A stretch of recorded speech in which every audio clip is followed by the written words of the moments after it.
Hello Ateneans! To ensure a smooth running webinar for both the speaker and the audience, please be reminded of these following house rules. Number 1. For the entire duration of the webinar, kindly turn off or mute your microphones to avoid interrupting the presenter. Number 2. Be on time. Once you have joined the Zoom session, please refrain from leaving and attend the entire duration of the webinar. Number 3. To raise your queries, you may type them in the chat box of the platform you are using. Kindly refrain from posting comments unrelated to the topic. Number 4. The moderator will be acknowledging your questions and directing them to our speakers during the open forum. Number 5. When participating in the open forum, be mindful of your background and your background noise. Number 6. We will be releasing the link of the evaluation form at the end of the webinar. Number 7. Please note that we will only be issuing e-certificates to those who have registered, confirmed attendance, and completely filled out the evaluation form. Number 8. Use your real name and follow the prescribed format for proper documentation, if any. Number 9. Unless you are permitted by the organizer, please do not record any part of the webinar. And number 10, please give us a week to prepare your e-certificate to be sent via email. Thank you and enjoy the webinar.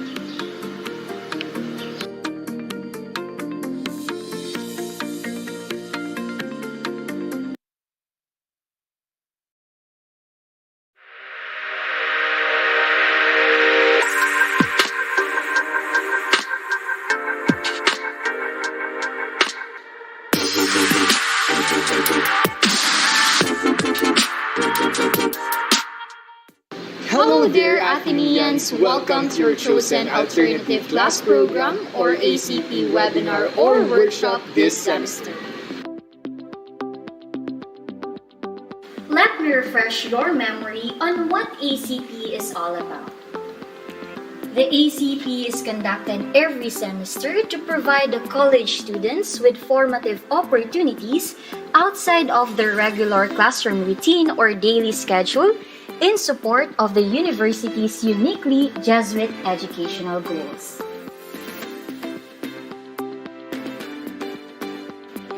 Carefully selected resource speakers from different fields of specialization are invited to share their knowledge, skills, and inspire students to nurture their personal development and partake in social advocacies or causes.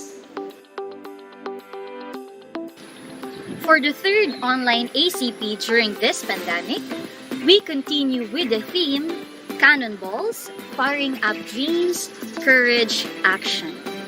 This theme is inspired by the conversion of Saint Ignatius of Loyola, founder of the Society of Jesus.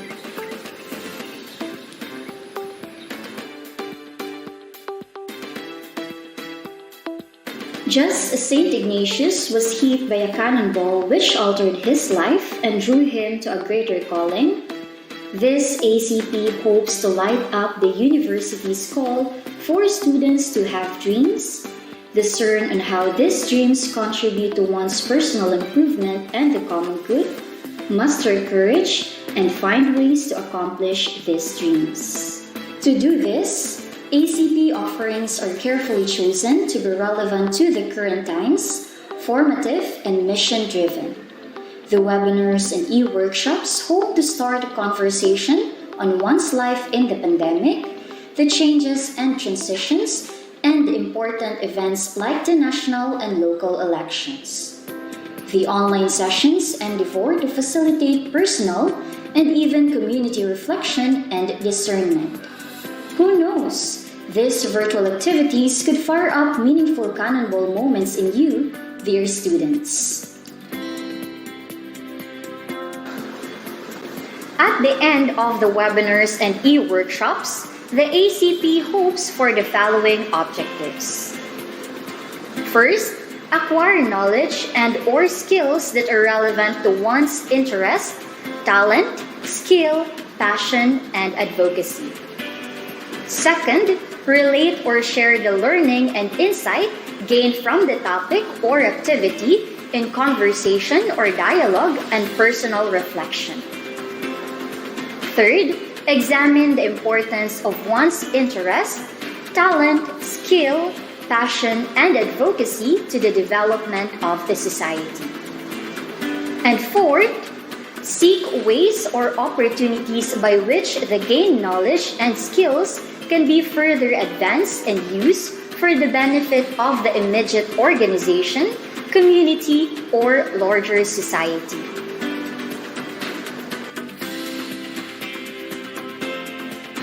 Dream, have courage, take action. And don't forget to learn and have fun while we experience ACP Ateneans.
Buhay Ateneans!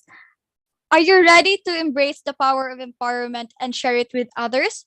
Are you ready to become the next responsible social media influencer fostering positive change? Well, if you are, brace yourself and get ready because this day is definitely for you. But before we officially begin, may I ask everyone to tell us who is your favorite influencer and kindly type in your role model in the digital world and probably explain in a brief sentence why using our Mentimeter in our chat box, and let's see who among you guys are ready to step up this game. So ayan. So the code for the Mentimeter is 59326155.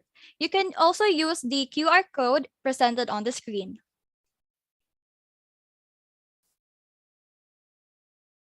So guys, let's see. Who is your favorite influencers?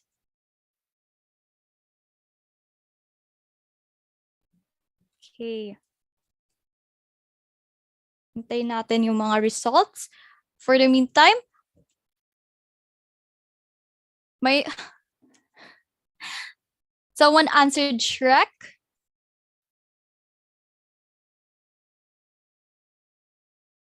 Okay, ito na. May Kong TV. Si Vimeo. Wow naman. Okay, nakita naman ako isang Kong TV. Let's see. Oh. Si Alex G, tapos si VP Lani Robredo. Wow! Wow naman.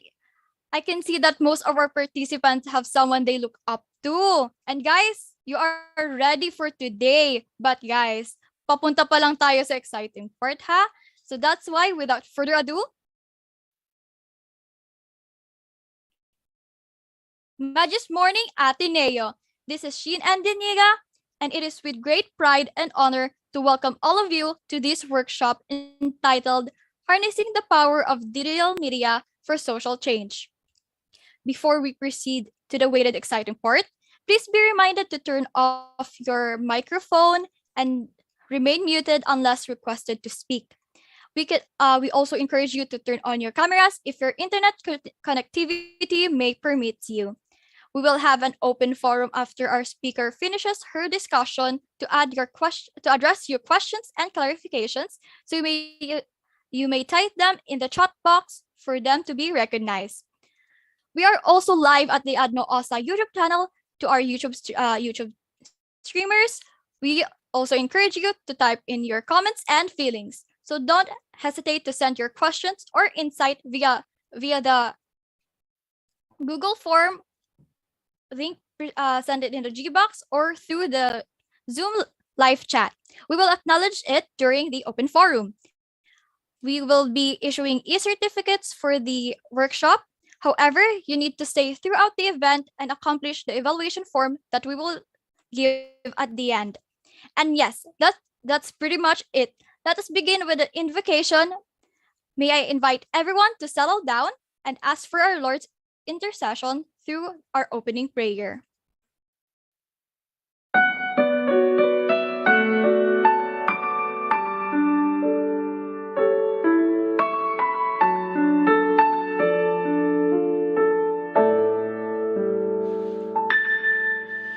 I beg to fall in love with thee, my Lord, with every breath of life I take.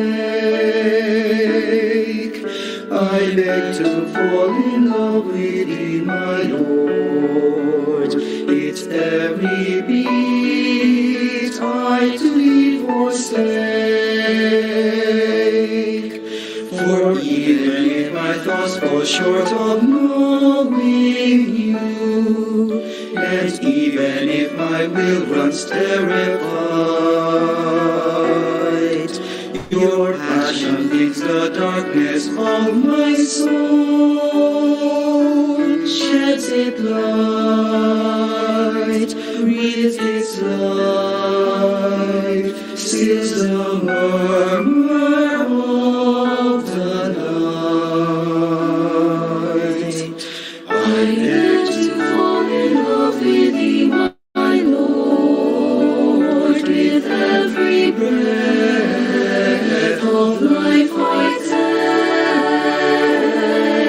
I beg to fall in love with thee, my Lord, its every beat I to thee forsake. For even if my heart falls short of loving you, and even if my spirit hides away, your love for me surpasses all my fears. I do all I do, all I am, all that I can ever be.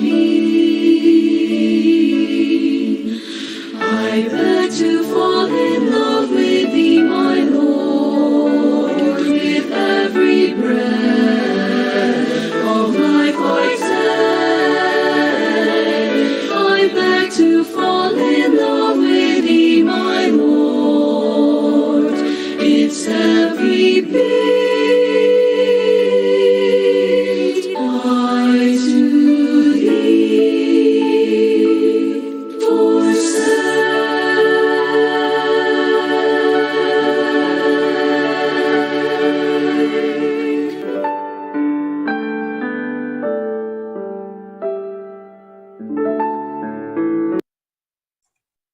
Thank you, Mr. Jose Rubriano and the University Choir, for that heartfelt opening prayer.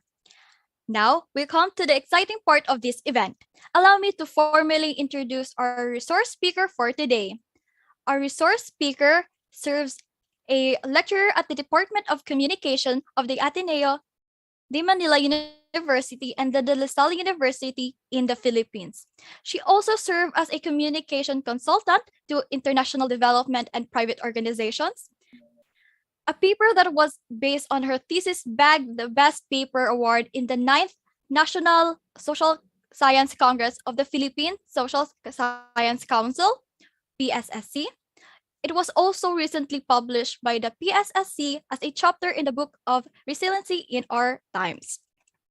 Her academic publication covers the following topics: digital divide, media and information literacy, and disaster literacy of the Ateneo Ateneo de Manila University and De La Salle University in the Philippines. Wow, indeed an achiever and a certified inspiring enthusiast. Ladies, gentlemen, and LGBTQ+, allow me to formally welcome Miss Samantha P. Javier, MCD. Hi, good morning everyone. Good morning po, ma'am. Ayan, nandito na tayo sa pinaka-exciting part, ano? Paboritong-paborito nating term yan ngayon. Sige, please ready another tab or device kung mas comfortable kayo sa sa mobile phone, no. We'll use Menti once again. So caveat lang, medyo magpapalit-palit tayo ng konti. Kailangan natin konting pasensya na from slides to videos para mas interactive tayo. And ngayon, well, sige, magpapaprize ako mamaya pagka lumabas yung ating winner towards the end. Alright? Sige. So, first off, pampainit ng ating discussion, ano-ano ang media na nagamit nyo sa nakalipas na linggo? Alright? Things that were probably not true kasi hindi naman siya boba. Diba? I mean,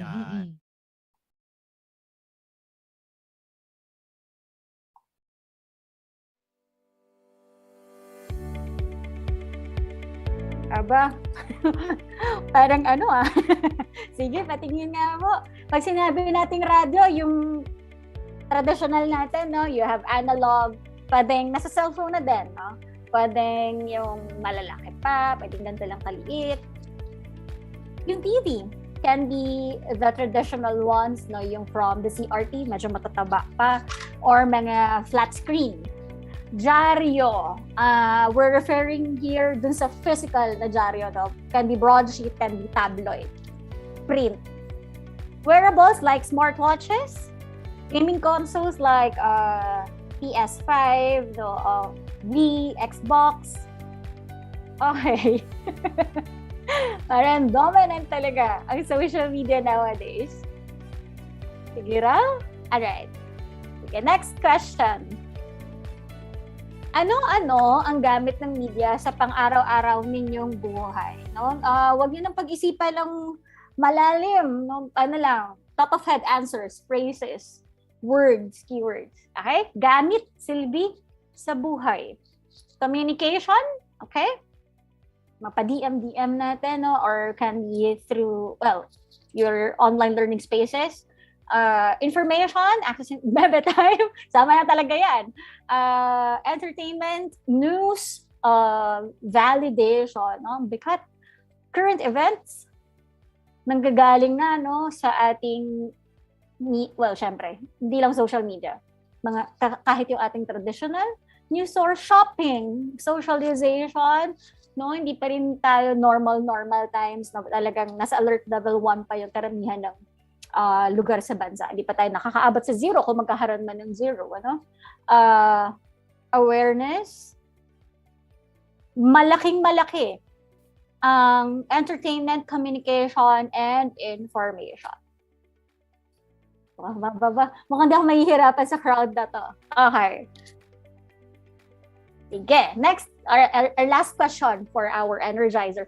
Ilang oras kada araw ang ginagugol nyo sa media? Lahat, no? Hindi lang social media to. Okay. Sige. Hindi pa kasama yung prize to, guys. Ano pala to? Energizer pa lang. Pampainit na lang.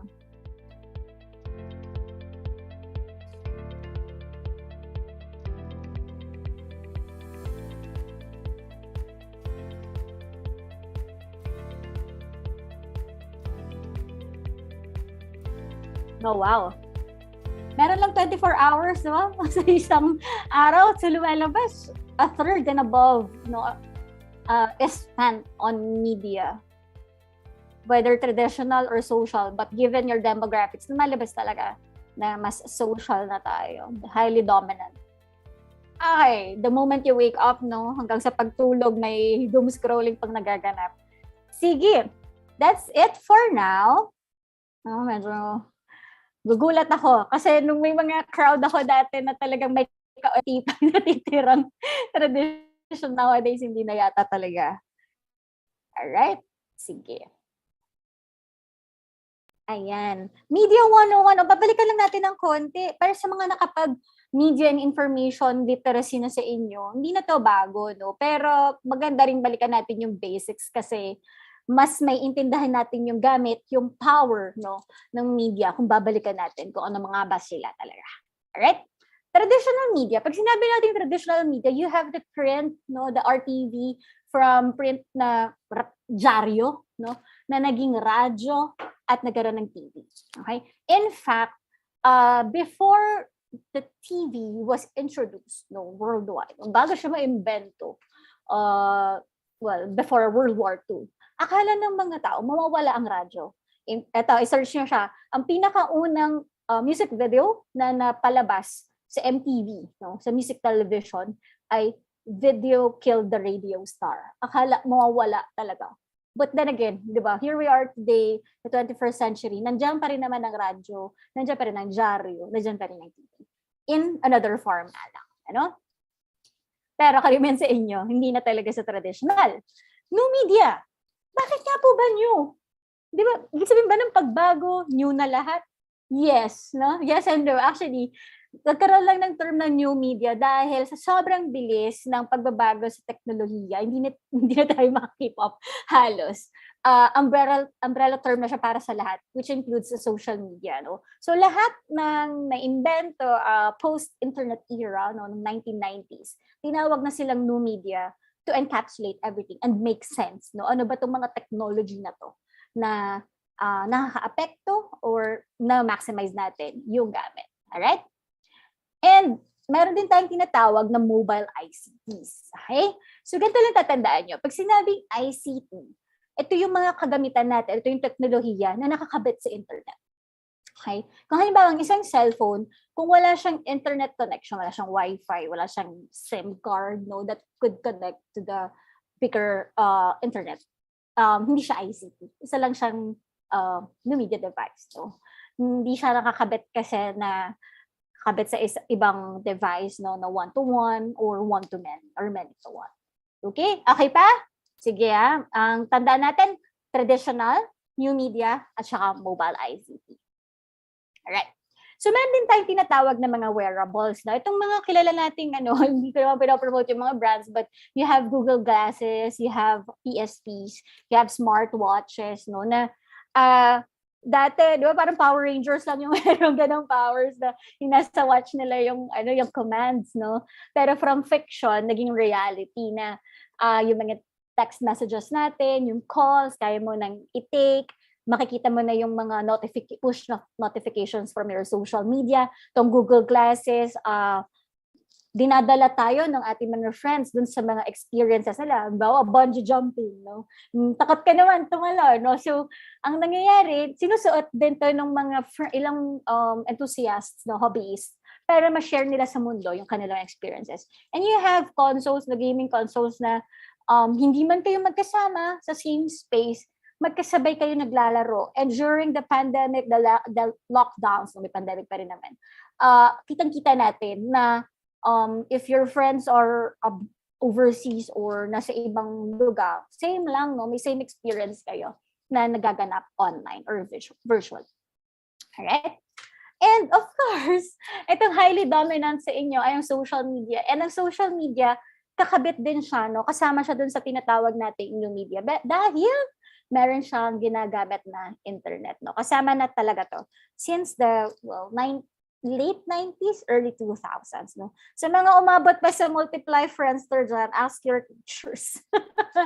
Nabutan nila yan, no? So, simula noon, yung social networking, nagkaroon ng sense. Ano ba itong nangyayari online, no? Na dati, snail mail, kailangan magpadala tayo ng sulat sa ibang bansa or telegram or calls ng sobrang mahal, no? So, nowadays, everything's well, almost everything is done over the internet. Mas cheap siya. Messenger, in fact, is free, diba? Para ma-democratize yung gamit. Na hindi yung may mga kakayahan lang na bumili ng data, yung kakayahan na bumili ng magandang cellphone, sila lang yung makakagamit nung ating new media or social media. Okay? Sige, patingin nga in the chat box, ano-anong mga social media networking sites kayo naroon currently. Active yung active, no? Hindi yung dahil may account lang. Saan kayo active ngayon? Facebook, Twitter, TikTok, YouTube, wala na ako. LinkedIn, ano pa bang mga social networking sites? Okay, IG, yeah. Facebook pa rin, IG, YouTube, alright. IG generation, Twitter. We thought Twitter's gonna die. Siguro mga 5 years ago, pero hindi. Buhay na buhay. TikTok, okay. Alright. Tumblr, may Tumblr pa rin for bloggers. Alright. Okay. So, ano bang gamit nitong mga to, no? So, balikan lang natin. Ang media, sabi nyo nga kanina, dun sa ating functions, mayroong information, may communication, may entertainment. Okay? Information industry, no? So, ang media, tatandaan natin, dumadaan yan sa malalim, the gatekeeping process. Hindi pwedeng sinabi ko na ganito yung isang opinion ko or ito yung pagkakaalam ko, yun na yun, ipapublish ko na siya agad. Hindi gano'n, no? Alam natin na yung pinagdadaanan niya na proseso mula sa pagsusulat ng isang writer, dadaan sa editor, dadaan sa approval, no? I-check ng mga peers, lalo na sa academia, bago siya lumabas. So, isa siyang information industry, pero hindi lang lahat ay yung non-fiction. May tinatawag din tayong fiction. And you can see here, of course, one of the most famous series ever and best-selling series ay ang Harry Potter series. You have Lord of the Rings, you have Game of Thrones, Twilight series, ano ba? Marami, di ba? Na mga, lalo na sa young adults like you. Okay? We also have the culture of entertainment, no? Hindi lahat puro impormasyon, hindi lahat puro education. Or pwede rin magkahalo. But of course, meron din function ng media for escapism. Yung, sandali lang, pagod na ako sa mundo. Pwede bang break muna? Pwede bang manood muna ako ng movie? Papahinga ko lang muna yung utak. I let myself be immersed in this kind of media, no? So, etong mga live performances na nakita natin na kinapture din during the pandemic, during the lockdowns ng ating mga new media, no? So kahit wala tayo doon sa teatro, nagsarado ang mga sinihan, nakakapanood pa rin tayo ng bagong pelikula through Netflix, no, through YouTube and even Facebook Live. Okay. Konting lang tayo, throwback tayo. So it was in 1994 when the Philippines first got connected to the internet. Medyo matagal na actually. Dapat proud pa nga tayo na isa tayo sa mga una dito sa Southeast Asia. No? Hindi pa connected sa internet yung ibang mga neighbors natin. Nauna na tayo. Kaya lang, sabi nga din ng ibang tech experts, parang hindi rin siya nakaganda kasi medyo naiwan yung infrastructure natin. But then again, it's part of our history. So, Moscom was the first ISP in the Philippines. And it was in 1994, mayroong conference sa Cebu. Tapos, na-connect tayo for the first time through the internet. And nagkaroon ng email as we know it, no? Hindi na tayo mag-aantay na yung sinulat ng kamag-anak mong OFW abroad ng Christmas, dumating na nung Valentine's Day, no?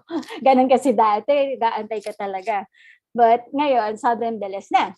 And then, internet cafes opened. Ito, literal na cafe, guys, no? So, merong computer sets and you have coffee on the side. And in 2011, though, this was informal, no, wala namang formal award like the Guinness World Record, pero tinawag tayong social media capital of the world. And nowadays, no, talagang medyo ingat din yung mga communication professionals and other scholars kasi pinag-experimentohan nga tayo, no, sa disinformation brigade, no? Kaya mamaya madidiscuss din natin yan kung bakit mahalaga na yes, maganda tayong social media capital, kaya lang meron niyang kapalit. Okay? Alright. And then, Pag sinabi nating multimedia, no, sa mga nag-mail, this is just a review. Multimedia, no? Ang isang pelikula, technically speaking, is multimedia. Bakit?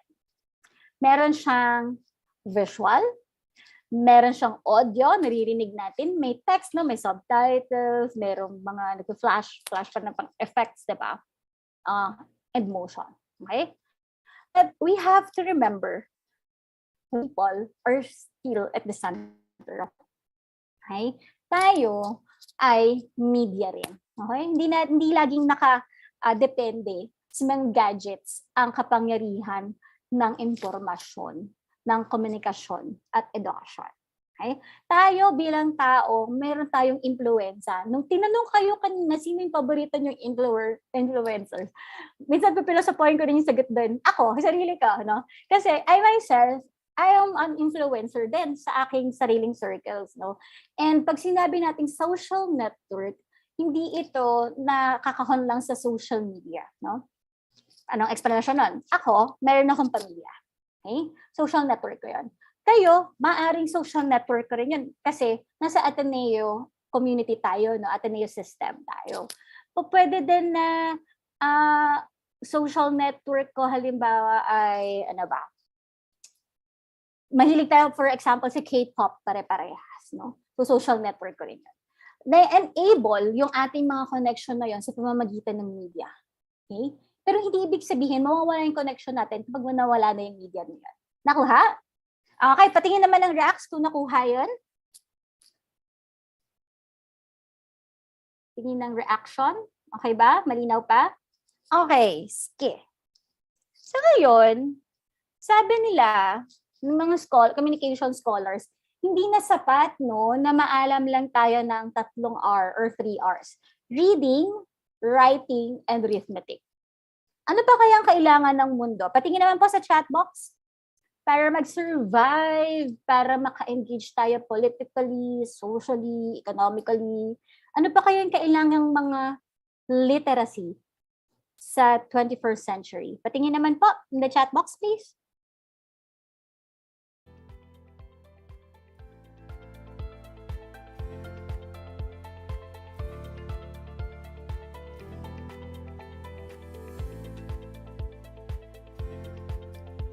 Okay, comprehension skills, no? Critical, logical thinking. Comprehension is part of reading as well.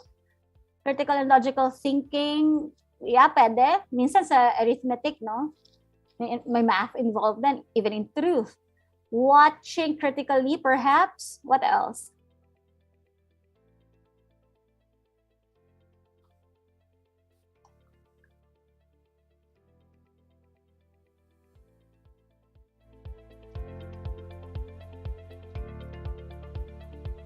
Social responsibility, no? Perhaps cultural at that. Yung pakikipagkapwa. Mahirap ituro, pero ini-imagine ko, ano ito tinuturo? But then again, we have other subjects in school about, teaching us about discipline, no? About good manners, GMRC nga, di ba? And merong ESP, edukasyon sa pagpapakatao. Okay? Sige. Sabi, hindi na daw ito sapat, itong 3 to. Kailangan meron tayong iba pang mga literacies katulad ng cultural literacy, ng computer literacy, no? Kapag binigyan ka ng isang gadget, sandali, paano ka ito gagamitin, no? May ganun. Kasi walang kwenta kung meron kang pinakamahal na unit or pinaka-latest kung hindi mo naman alam kung paano gamitin, ano. You also have other types of literacies like, at ako to, sarili ko ding ni-research, no, disaster literacy. Kailangan ang mga kabataang Pilipino maalam din, no, alam kung paano poprotektahan ang sarili at pangangalagaan ang environment. And hindi na bago to sa Bicol region dahil isa kayo sa laging tinatamaan, no, ng ating mga natural hazards. Alright, but in terms of media, meron tayong tinatawag na MIL, no, or Media and Information Literacy. Simple lang naman to sa kahaba-haba ng definition na sinasabi niyan. Ang isang MIL individual, alam niya kung paano gagamitin ang media to their advantage, no? Alam nilang mag-decode, ay, ano ba ibig sabihin nito? Paano ko ba ito iintindihin? I-evaluate, i-analyze, totoo ba to o hindi? Paano ko hahanapin ng isang impormasyon? Kunwari, ikaw ay naatasan na maging organizer ng company, ng family outing, no? Tapos sinabi, kailangan makahanap ka ng isang lugar na 20,000 pesos, for example, ang budget. Anong gagawin mo? Siyempre, pupunta ka saan? Hanap ka sa Google search ka, mag-Facebook marketplace or graphic search ka, pwede Airbnb, di ba? But ano bang common factor nun? Lahat yun, digital in nature. So, pwede naman, no, natatawag ka pa rin or pupunta ka personally, but bago ka makarating sa level na yun, hinanap mo na yung impormasyon, no? At ang isang male individual, alam niya na para ma-maximize niya yung ganitong mga perks or benefits sa buhay, no? May media na makakatulong sa kanya. Alright? At itong Mill, no, it was born in North America. Hindi siya Asian in nature, medyo Western, no? And ang challenge ngayon, para magiging relevant to sa Pilipinas. So, kaya siya naging Mill, pinagsama yung media literacy at information literacy. Sa dami-daming literacies na alam natin, yung reading, writing, arithmetic, ang tawag natin dyan basic, no? Functional, yung hindi ka naman nakapag-aral formally sa school, pero maalam ka magbilang. Diba? Maraming hindi nakapagtapos ng pag-aaral, guys, pero mabilis mag-compute, diba? Lalo na kapag nagtitinda sila sa labas. So, hindi yun, hindi requirement, no, yung ganong formal education para magkaroon ka ng functional literacy. But dito sa Mill, ganon din naman. It's actually a functional literacy. We don't need to go formally, enroll formally in a school para matutunan to. But then again, makakatulong, no, kung pinag-aaralan natin like what we're doing right now. So, nung pinagsama yung media literacy at information literacy, nagkaroon tayo ng tinatawag natin Mill. Okay. Meron siyang 5 na principles na pag sinabi natin isang Mill framework yung ginagamit natin para mas critical yung pag-iisip, yung relasyon natin with media, with information. No? Pero hindi tayo nabubudol, hindi tayo naloloko, no? Hirap na. Alright? So first is, ang mga mensahe sa lahat ng media products, pag sinabi natin media product, no, this particular webinar is actually a media product in itself. We're recording it, can be uploaded sa YouTube, i-consume na ibang tao na hindi lang kayo, no, magagamit pa siya ng iba. It can be a TV program, a movie, a podcast episode. It can be a simple text message. No? It's a message in itself at isa siyang produkto na ginagawa ng media practitioners. No? And nowadays, hindi na lang media practitioners. Hindi mo kailangan mag-aral ng 4-year communication program para makapag-produce ng YouTube channel. No, may mga bata nga ngayon, pag tinanong mo, anong pangarap mo? Sasabihin, gusto ko maging YouTube influencer, parang wait lang. Hindi natin minamaliit, no? Pero ang nangyayari, nagkakaroon na sila ng ibang reality, no? Ito yung future na gusto ko kasi nakikita ko successful sila. Okay? Ang sinasabi lang natin, dahil sa new media landscape, sa changes, nagkakaroon ng bagong mga trabaho, nagkakaroon ng mga bagong careers.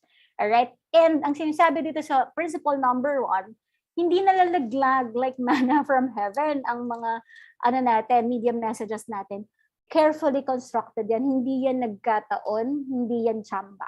Sinasadya, no? Whether maganda yung intention or hindi. Okay? Number 2, ang bawat media product ay ginagawa sa tulong ng mga tools and devices exclusive to that particular creative industry. Okay? For example, paano ka mag-take ng magandang picture? Siyempre, kailangan mo ng camera. Kailangan ng professional camera or ang amateur na camera or even your smartphone. Basta may camera function, no? Ang tanong na lang dito, marunong ka bang kumuha ng magandang litrato? At yung pag-share mo ba ng information about that particular instance, about that particular scenario ay truthful, no? Pwede kasing imbentahin, pwedeng totoo. Okay? Pero ang sinasabi dito sa principle number 2, merong mga skill set na kailangan para mas maximize natin, no, yung paggamit ng iba't ibang media. Ano pa ba? For example, movie. Hindi lahat magaling mag-video edit, no? Although meron tayong mga apps na madali ng plug ka lang, no? Makakabuka na ng video. May mga website na pasok ka lang ng pasok ng picture, siya na gagawa ng movie, no? So mga ano na lang to, mga pampadali ng buhay. But ganun pa rin naman, no? So kung hindi mo may imagine paano yung isang eksena papunta sa susunod, anong magandang music, magandang visuals, mahihirapan ka na iparating yung mensahe. Okay? Yung iba't ibang media consumers natin ay iba't ibang reaction sa isang single media message. Alright, I have a question. Yes or no lang naman sa chat box. Kung manonood tayo ngayon ng isang documentary, okay, for sabihin na lang natin 15 minutes, magkakaroon kaya tayo ng pare-parehas na reaksyon dito or hindi? Yes or no?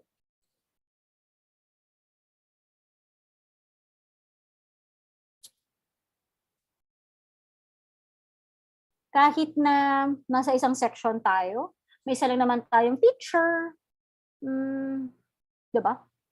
No pa rin? No pa rin. Ginigising ka lang kayo, no? No pa rin. Kasi bakit?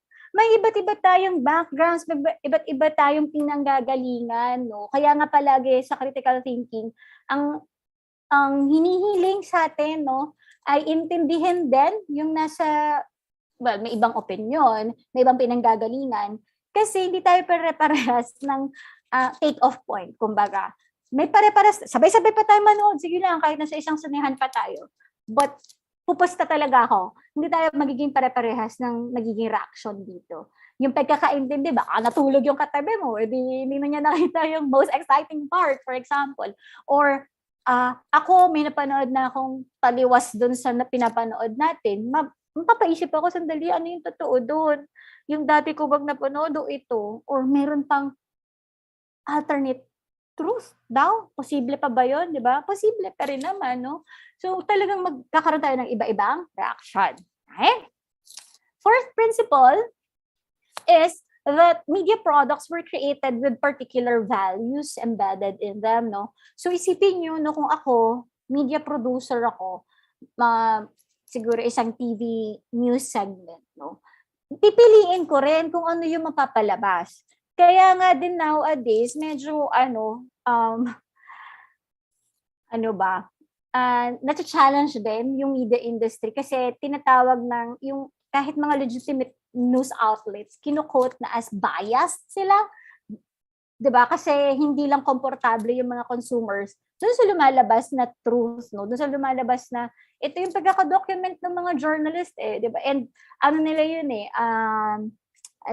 tungkulin nila sa mga mamamayan na ipalabas yung katotohanan, no? Kahit hindi pa tayo komportable, kahit taliwas pa yun, doon sa pinaniniwalaan nila. But tayo naman, as consumers, dapat palagi rin tayong kritikal. Sandali. Saan ba nanggagaling itong mga to? Sino yung may-ari ng media outlet na to? Anong pinanggagalingan nilang values? Kung medyo mas conservative, maiintindihan natin bakit ganun yung anggulo, bakit ganun yung mga prinsipyo, no, na hina-highlight nila. Pag mas medyo progressive, may intindihan din natin kasi alam natin kung ano yung mga pinanggagalingan nilang mga values, paniniwala, etc. etc.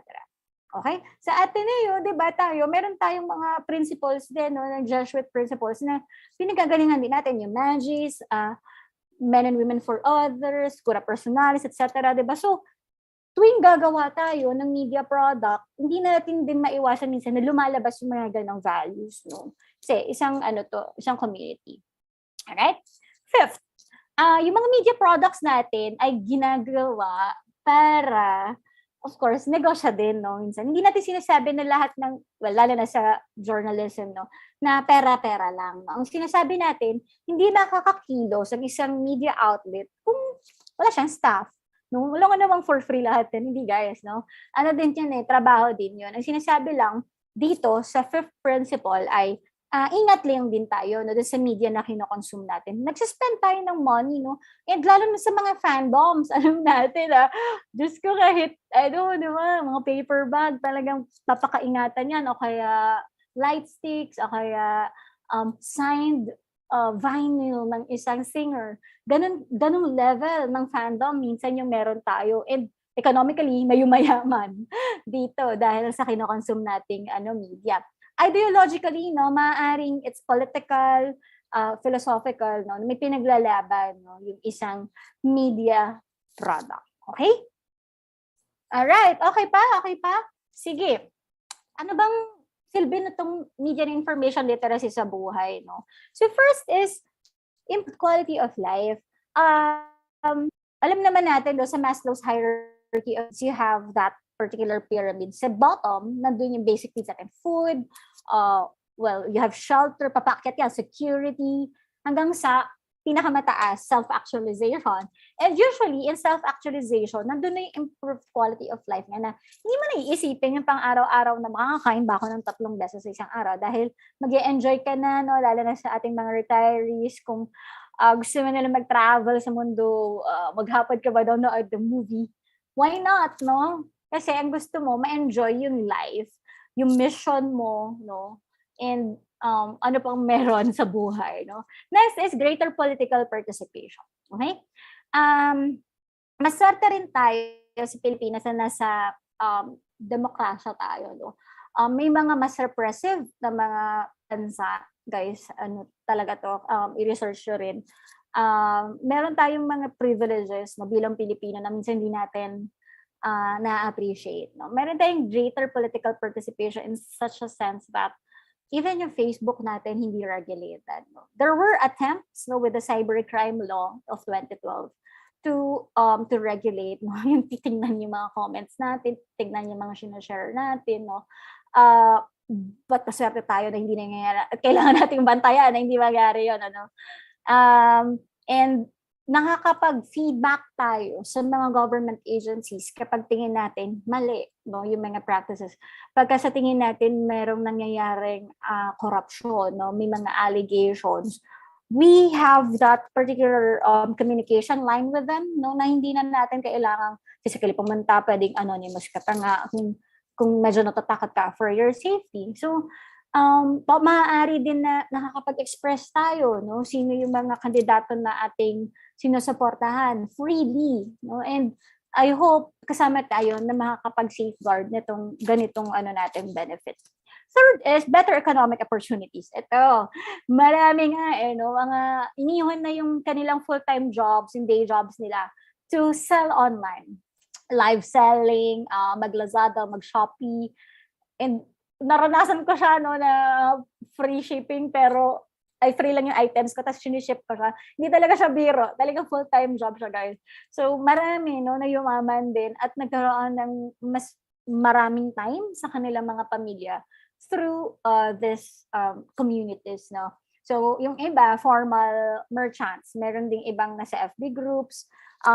Uso to dito si NCR na halimbawa, nakatira kayo sa isang building, for example, sa Mandaluyong.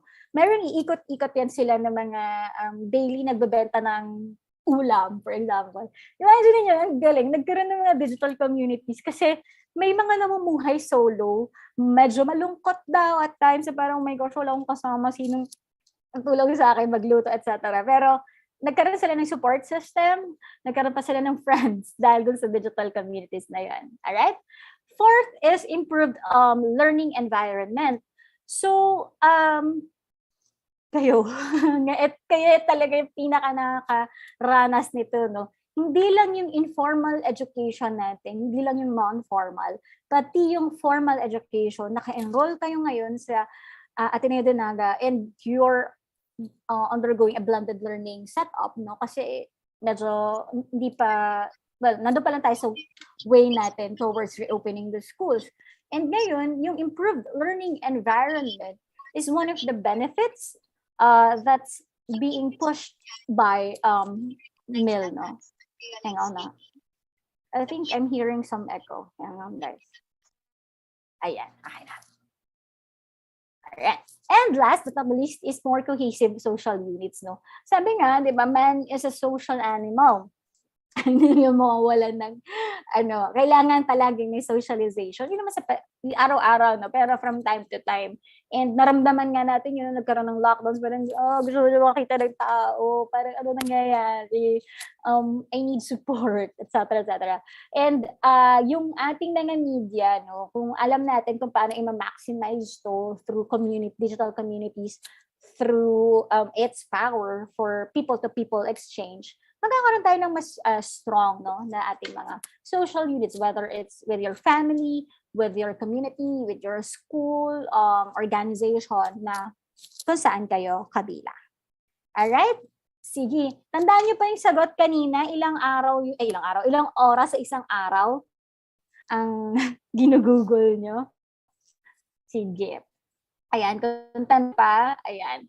Nito lang, Feb 2022, nag-release ang Hootsuite and Kepios of Singapore ng data, no, on digital penetration in the Philippines. No? So kung sabihin natin na 111.8 million ang Pilipino, 40% dito nasa urban areas. No? Hindi lang sa key cities natin, no? Mga urban as we know it versus rural or urban. No?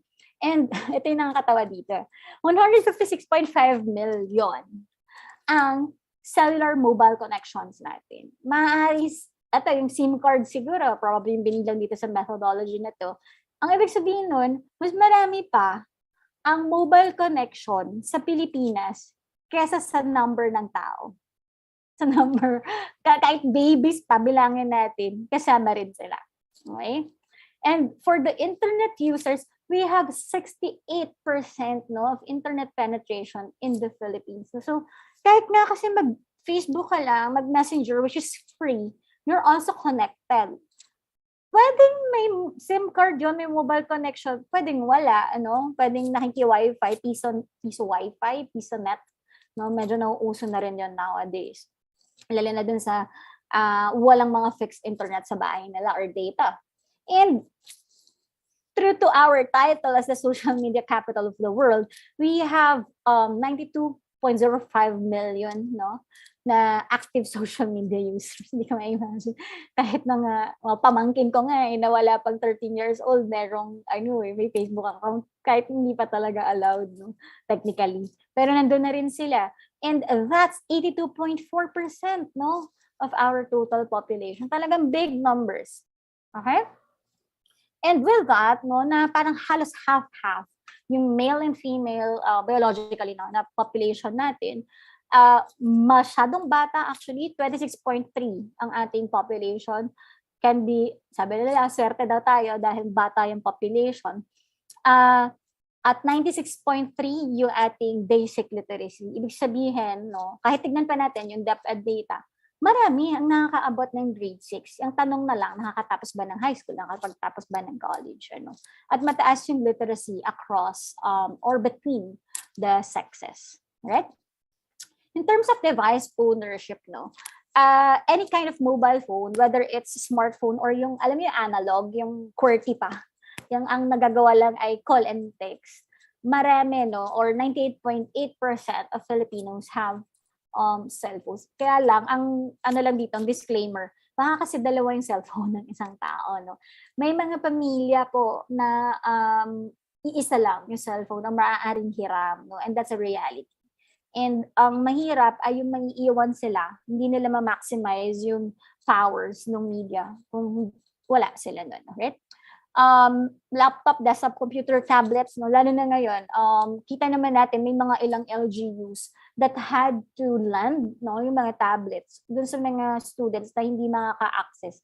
Kasi mahirap din na mag-aral sa cellphone, no, na-imagine nyo ba yun? Medyo mahirap din yun para mag-answer ng modules kung gano'n. Kaya nga, may hybrid system din, etc., etc. So, if you're interested in more data, no, mag-deep dive, I can give you the link to this one. Every year, nagre-release sila ng data. Alright? And as for the time spent with media, no, hindi kakaiba yung sa inyo kanina, yung 9 pataas or 8 hours pataas, a third of your day is being spent on media, no? So, 10 hours and 27 minutes daw ang inispan ng isang Pilipino sa media, average, no? And ang, lang dito yung joke na running joke dito ay, kaya ba matagal? Kasi mabagal yung internet. I don't know. I really have no idea. Gusto ko nga rin malaman, yun ba talaga yung dahilan? Bakit ang tagal natin, no? And yung iba, 3 hours in total, no? Sa TV, maaaring hindi tuloy-tuloy, 4 hours sa social media, kahit nakahiga ka na, etc. Like Spotify, 2 hours. Ano ba? Broadcast radio, maaaring less than 1 hour, no? Nagde-drive ka, nakinig ka sa radyo sa kotse mo or sa jeep, no? Habang nakasakay ka. Alright?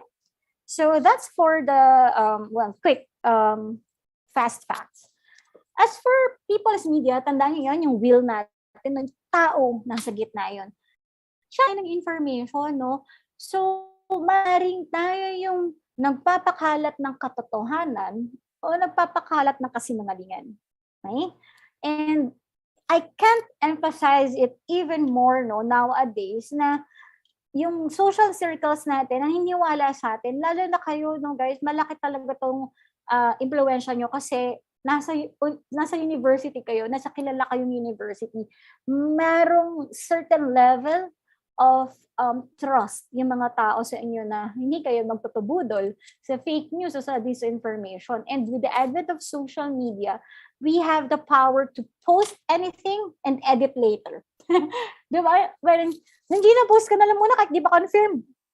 Okay lang ba yun? Siyempre hindi, diba? Kasi baka nagpapakalat na nga tayo, nagsisow tayo ng panic, sabihin natin, may sunog sa isang area, pero hindi pa pala confirmed, diba? So, ang trabaho kasi natin, as male individuals, i-confirm yun bago i-post, no? Wag mag-cause ng panic. And even journalists, no? Ito nga yung pinakamadaling explanation. Ang isang journalist, ang trabaho niya, kung may magsabi sa kanya, umuulan sa labas. Ang trabaho ng journalist, lalabas siya, i-confirm niya bago niya i-report. Yes, umuulan. Diba?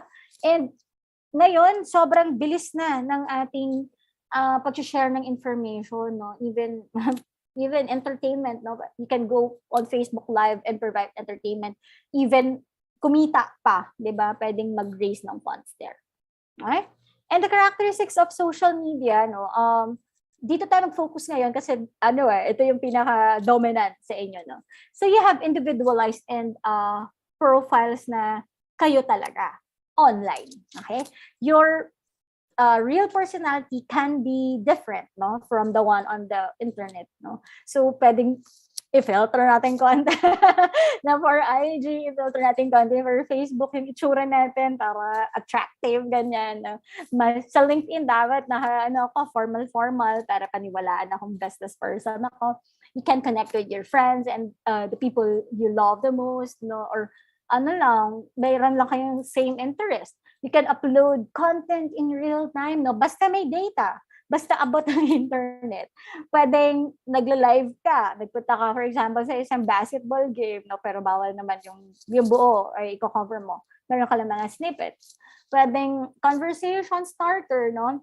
Can you connect me to someone I share interest with, blah, blah, blah. So, pwede rin yan mangyari.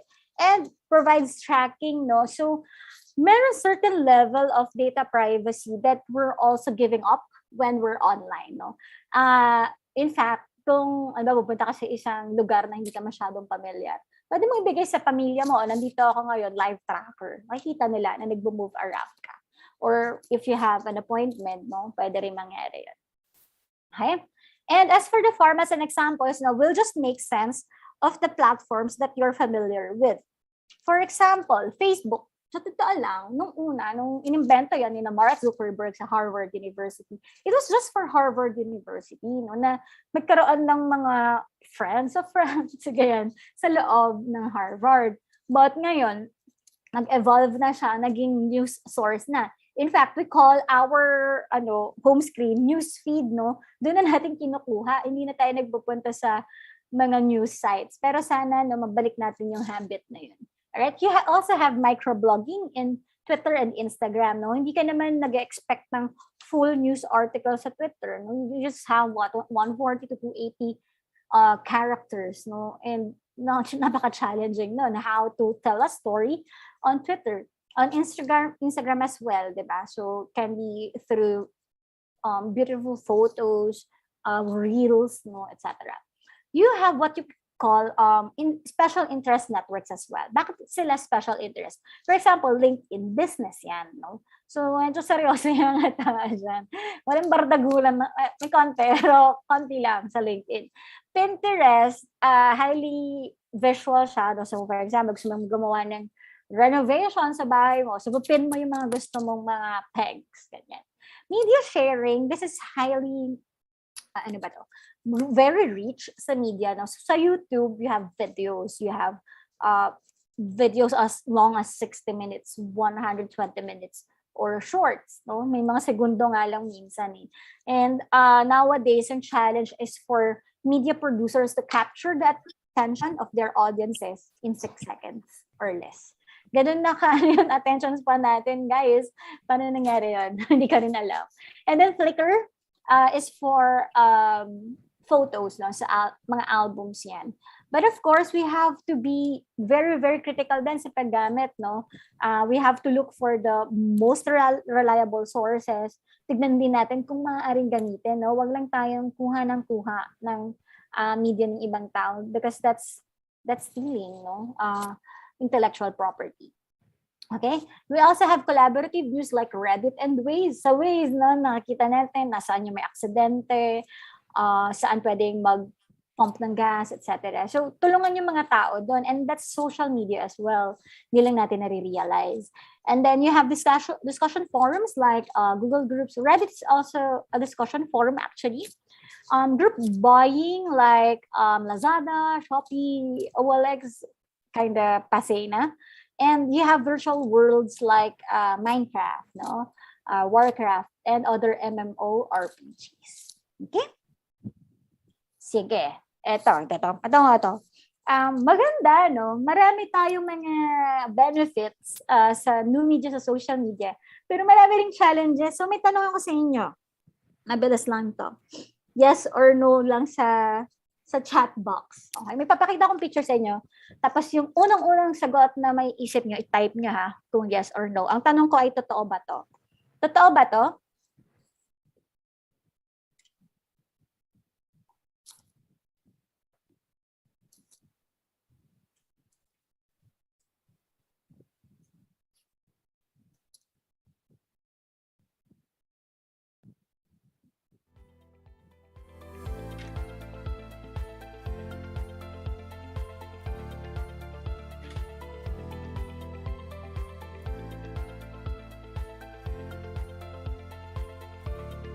Sa mga nagsabi ng no, why?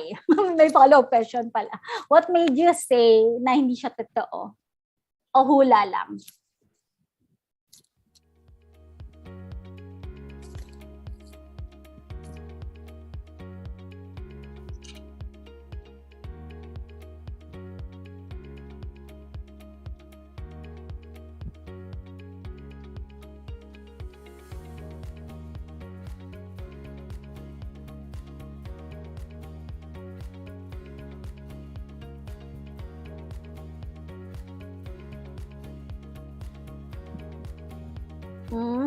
Mukhang may heels siya sa wheels. Okay. What else? Pwedeng hula lang, no? Maring, sige lang, na-feel ko lang na hindi totoo. Pero, ngayon, no, sa social media, pagka nag-browse tayo, parang, totoo ba to o hindi? Di ba papaisip kang ganon? So, in fact, guys, hindi siya totoo. But totoo na, hindi totoo na si Janet Napoles yun, no? Pero totoo yung image in such a way na si Lady Gaga kasi yun, no? Na nasa LV wheelchair. What I did, no? Nung lumabas na sa feed ko, sinave ko yung image, tapos pumunta ako sa Google image search, and then I uploaded through image, upload by image, no? Yung photo. And ayun, lumabas nga na hindi si Napoles yun. Even if during that time, no, during the pork barrel scam, na siya yung hot issue, galit na galit talaga yung mga tao sa kanya. Para lahat ng makita na may mukha niya, galit na talaga, di ba? And kung ganun yung emotions natin, very heightened, naka-cloud din yung judgment natin, no? And yung critical thinking natin, ano ang tama at mali, no? So, that time, kahit inis na inis ako, hinanap ko rin kung ano yung totoo. No? So, hindi siya totoo. Galing. Okay. Mga fake news, ano kayo, busters. Alright. So, ano ba ang dinudulot ng mga new media sa ating buhay? So, marami actually. Institutionally, we have 3. No? Tatandaan nyo palagi, social, economic, tsaka political. So, socially, ina-ensure ng ICTs na nadademocratize or lumalawak yung access ng mga tao sa benefits na sinabi natin kanina, na makakapagkita ka online, na makakapag-aral ka, na malalaman mo sino ba yung mga kandidatong pamimilian, ano bang agenda nila, etc. No? So itong ICTs, they are supposed to help people from underprivileged groups na yung mga kahit nasa laylayan, mapunta sa center. Economically, it's about creating new kinds of work and financial transactions. No? So, hindi tumitingin sa social class ang ICTs. No? So, whether galing ka sa isang big company, isa kang MSME owner, no? Or nagtitinda ka informally, pwede yun, nasa informal sector ka, pwede kang makabenefit sa ICTs. Politically, it's about improving the quality, speed, and sensitivity of the state apparatus to the needs of regions, citizen consumers. So yung sinasabi ko nga sa inyo kanina, madali tayo makapag-feedback, and in a democracy, hindi dapat nawawala yun. No? Kasi tayo itong bansa na to, sama-sama tayo, di ba, sa nation building na to. So, dapat yung political power na yun, backed by ICTs, hindi yun mawala. No? So, makakapag-feedback, kung tinatest ng gobyerno yung ilang mga programs, masasabi natin kung ano yung nasa sa loobin natin. And that's people-centered, no, na governance. Alright? And yung big question dun ay, anong mangyayari na kung isang section of the population benefits more than the others? So alam naman natin ang sagot, obviously, no, may lalong lalayo at may maiiwan. No? At hindi natin gusto yun. Alright? And may tinatawag tayong digital divide. In our research, in our encyclopedia article, 2 years ago, mas na-emphasize namin na meron talagang 3 levels, no, of digital divide as stated by Van Dyke. So first level is access. Kailangan magkaroon muna tayo ng access sa internet, sa gadgets, no, bago pa yung skills training, yung pag-ensure ng sustainability. Kung halimbawa ang Pilipinas, hindi mag-i-improve yung ating internet speed, may iwan talaga tayo ng ating neighbors, no, na merong mga communities, walang signal kahit SMS lang, walang reception, no. Pero paano naman yung iba 5G na, sobrang bilis na ng internet fiber, may iwan talaga ang ibang parte ng ating bansa kapag ganun. Second level skills, pataas ng pataas hanggang sa maximize natin yung ating ICTs. And in the globally, no, yung mga mas mayayamang bansa, no, mga developed countries, sila yung may dominance, siya control sa mga ICTs na ito. And ito yung malaking sagabal, no, kailangan nating masolusyonan bilang isang bansa. Okay? And sa atin, sa Pilipinas, maaaring yung mga makakagamit ng internet or marunong gumamit ng computers, ng smartphones, aabante talaga sila ng abanting-abante kesa dun sa hindi. No? Or meron nga silang gadget, hindi naman nila alam kung paano gamitin, aabante rin yung mga what-haves kesa sa what-nots. Alright? Alright, and punta tayo dun sa mga opportunities. Kung merong mga challenges, meron naman tayong magagawa, parang nakaka-down naman masyado. Pero, okay, ang rules ng communication sa isang lipunan, 3 yan. No? Ganyan din yung lente na tinitignan natin palagi. It's political, social, and economic. Alright, sa political role, ito yung sinasabi lang nun, provides information upon which political decisions of leaders and the general public are based. And nowadays, no, mas minsan nauuna pa tayo makakuha ng global news, no, kaysa sa current or current local news. Pero pwede rin either way. No? Nararamdaman natin.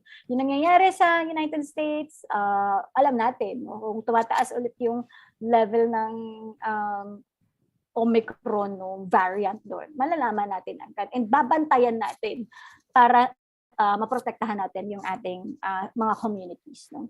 And maaring, ano pa ba, Yung eleksyon ng ibang bansa sa Southeast Asia, malalaman din natin yung nangyayari. And sila rin, nalalaman din nila kung anong nangyayari sa atin. Alright?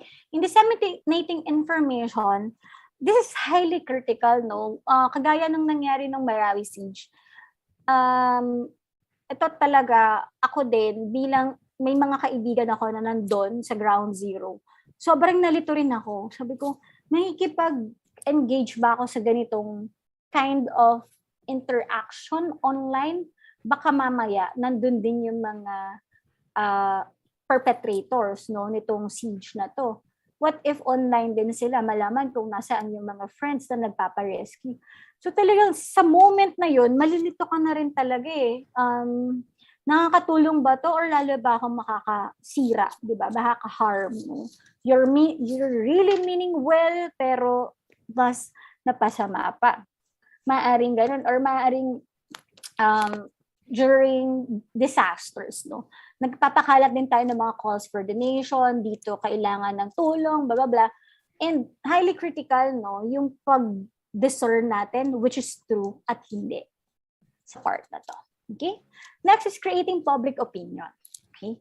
Yung kahit sa mga authoritarian societies or mas repressive, totoo pa rin naman to, no? So kung ano yung lumalabas sa media, nakaka-form yan ng certain public opinion against a certain personality, against a certain issue, no? Whether magmo-mobilize tayo on the street dahil hindi na gumagana yung diplomatic means, no? Talagang malaking role ng media dyan.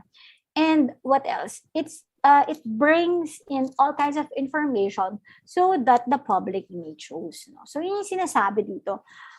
Pag hinainan ka ng iba't ibang klase ng impormasyon, you did your own research as well, you know, these are reliable sources, magagawa mong pumili ng maayos. No? Hindi dahil sinabi ng certain media organization, sinabi ng lola ko, sinabi ng tatay ko, etc., maniniwala na ako agad. As a male individual, dapat marunong tayong pumili. And even digital communities na pupuntahan natin, no? Na nasasalihan natin. Okay? And in reflecting public opinion, no? So ang ginagawa din, kung ito yung sentimiento ng publiko, ang gagawin ng media, i-cover niya yan, i-amplify niya, no? So ika-crowdsource, mabilis ang crowdsourcing ngayon, no? Nabi mo lang yung trending na hashtag, alam mo na kung ano yung general sentiment, no? Well, minus the trolls, ay ng publiko. At malalaman ng mga government officials, ng mga CSO leaders natin na, okay, ito yung gusto ng bayan, no? Na mas makakabuti para sa ating lahat. Dati, kapag magkokomento ka sa isang balita, kailangan mong magsulat sa editor. Medyo matagal, no? But nowadays, pwede ka na lang mag-DM, no, sa pages ng mga media outlets. I-fact check mong isang social media influencer or public official na sandali lang po, parang mali po yan. Or parang mas maganda yung ganito. Okay? And, well, last but not the least, there is watchdog on government. Sabi nila, bakit daw parang palaging nagrereklamo ang bakit parang palaging nagrereklamo ang media sa gobyerno? Ito yung sagot doon. Kasi, ang media, palagi yan may antagonistic nature talaga against the government dahil watchdog siya. So, katutuusin, na pinagpapasalamat tayo sa media kasi sila tumutulong sa atin para hindi umabuso ang gobyerno. No? So, it's called the fourth estate. Independent sila. Supposed to be, dapat walang kinikilingan, kundi sa katotohanan, kung hindi sa tao. No? At hindi pabaliktad na puro propaganda from the government yung lumalabas, wala nang mali, no? So, kaya parang nagkakaroon ng lagi na lang kayong kontra, blah, blah, blah. Nagkataon lang na mas maraming i-criticize kaysa dun sa ma-amplify na quote-unquote good news. Eh di kung, di ba, kung marami namang good news, why not? Lalabas at lalabas naman yan. Kung nag-work talaga ng maayos, no? Ang sistema. Okay? At ang more on being a watchdog, no? Ang mass media ay konsensya ng gobyerno at palagi yan, no, kung isang public servant, worry ka, no, na ay okay, kailangan kong gawin ng tama yung aking trabaho, 'di ba? Hindi naman sa tinatakot or may chilling effect, pero lagi kang meron kasing taga-bantay, no, para kang may auditor and adversary palagi in relationship nila. No? Dapat independent, politically, financially from the government. Kaya pansin nyo, no, yung mga channels ng gobyerno ngayon nilalagyan na ng Facebook na this is a state-controlled media. Para ikaw, as a consumer, alam mo saan nanggagaling yung ganong balita.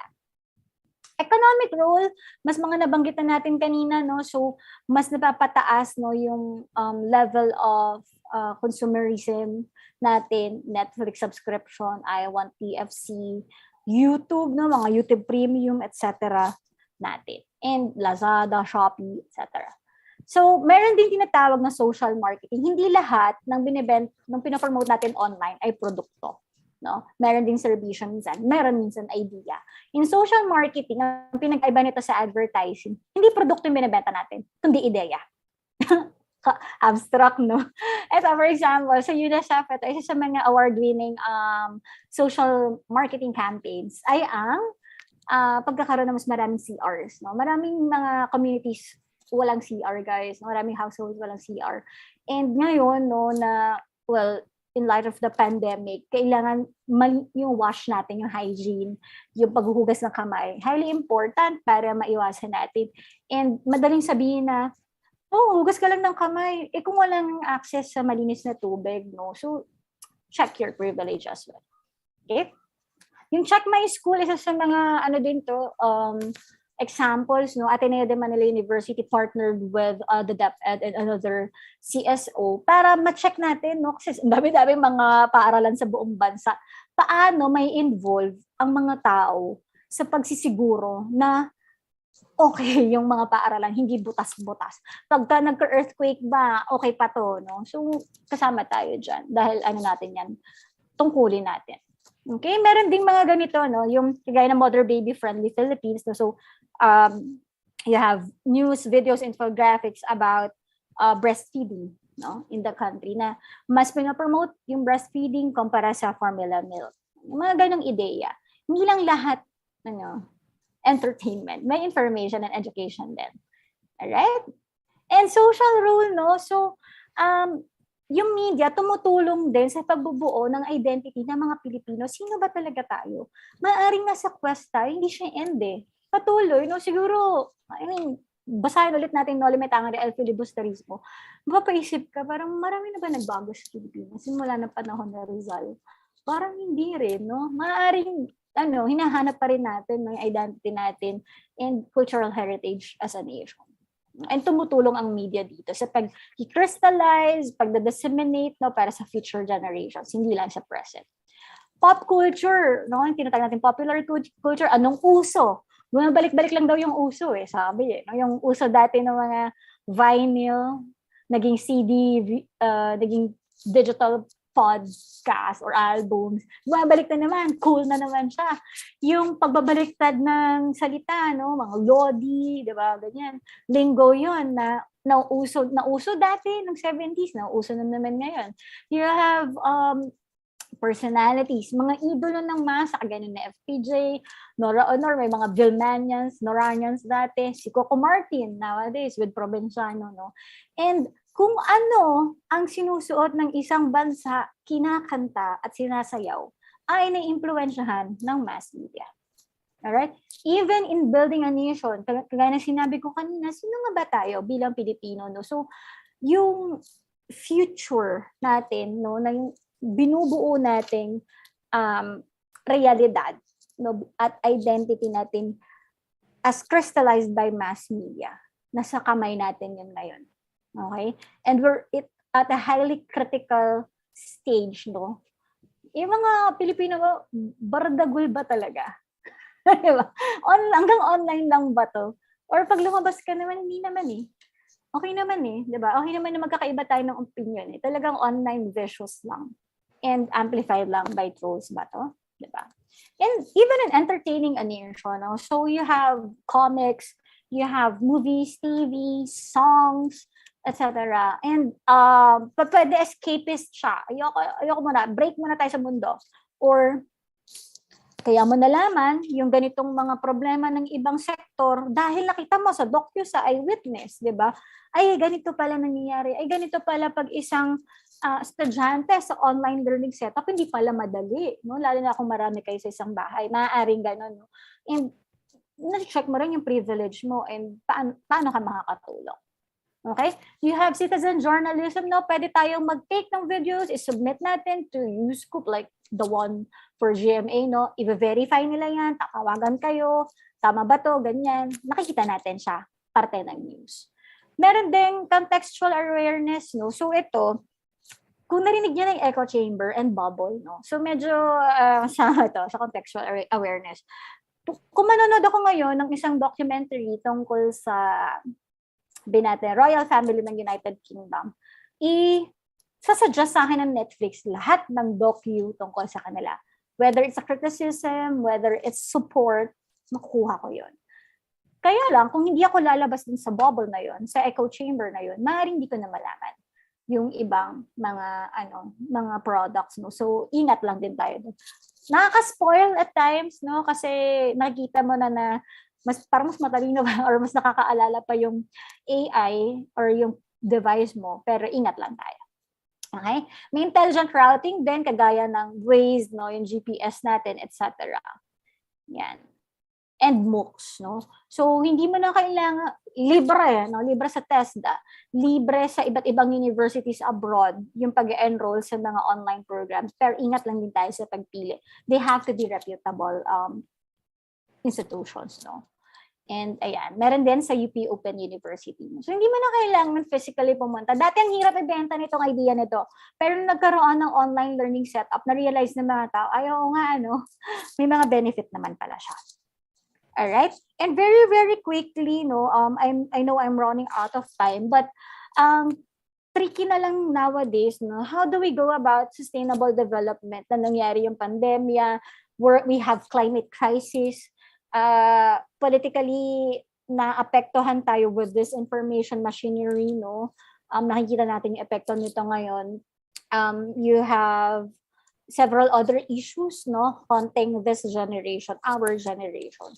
So sa sustainable development, ang sinasabi lang nito, yung kaunlaran, dapat hindi lang pang-present, no? Isipin din natin yung future generations. Whenever we maximize natural resources, we have to make sure na may iiwan tayo sa susunod na henerasyon, no? Kaya nga sustainable or likas kayang pag-unlad, no? At marami, lalong dumami na tong panahon ng pandemic, yung nag-fall below the poverty line. And the poverty line nowadays, no, is $1 a day. Just imagine living on $1 or 50 pesos per day. Mga hindi pa yun kasya sa isang meal sa fast food, di ba? Sa karinderya, baka isang meal lang. So just imagine living on that. May mga Pilipino na ganun po ang daily life nila. And ang ginagawa ng ICTs, no, kung sakali mabigyan ng oportunidad din ang mga tao kahit nasa poverty line din, mabigyan sila ng chance, no, to have equal access na makapagnegosyo, makapag-aral, etc. Ay may angat, no, yung antas na yun at tulungan silang ma-empower din, no, ang kanilang mga sarili. Like the entrepreneurial poor natin. Diba? Sila yung mga nagdenegosyo sa labas. May magaganda ding smartphones. Kaya meron mga tao nga ngayon, may GCash daw, sa scan mo na lang eh. Diba? Ang cool. So, yung mga ganun, no? So, yung mga ganung anecdotes, kasama yun dun sa pag-angat nga ng mga pamilya out of poverty through ICTs. Okay? And may iba't ibang measures for development na hindi ko na kayang ma-discuss today kasi masyadong marami. Bibigay ka na lang yung copy. Pero yung sinasabi lang dito, hindi lahat ng measure ng kaunlaran ng isang bansa o ng isang tao ay pera lang. Okay? May tinatawag tayong different measures of development. No? So, sa Bhutan nga, kwento ko na lang din, gross national happiness. Pero hindi ibig sabihin nito pag masaya ka, develop na. They have more than 50 indicators, no, para masabing happy yung isang tao, no, at na-achieve na niya yung GNH na tinatawag. Hindi lang GDP, hindi lang gross domestic product or hindi lang yung gross national product. It's GNH. So, do your research then on this. Meron naman tayong link, no, para mapanood niyo siya offline. Right? And ang sinasabi lang natin, ang kaunlaran, hindi lang yan sa maraming mga bridges, sa skyscrapers, sa ayuda, etc. It has to be long-term yung potential natin bilang mga tao, dapat ma-achieve natin yun. I don't know if we're gonna be able to achieve it in our lifetime, no, na maging developed country ang Philippines, but I'm hoping na, kaya lang, hindi siya instant, hindi siya overnight.